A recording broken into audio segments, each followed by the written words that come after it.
சரி. மறைக்கப்பட்ட தாய் மரியா.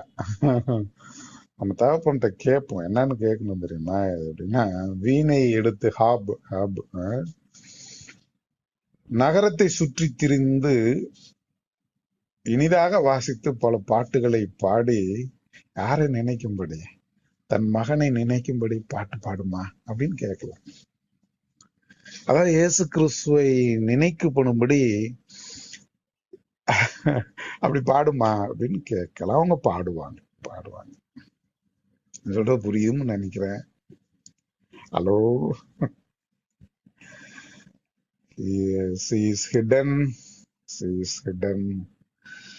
மறைக்கப்பட்ட தாய் மரியா எப்படிப்பட்டவங்கன்னா, தன்னிடத்துல அவர்களிடத்துல வீணை உண்டு. ஆப்பனண்டா நான் சொல்றேன்.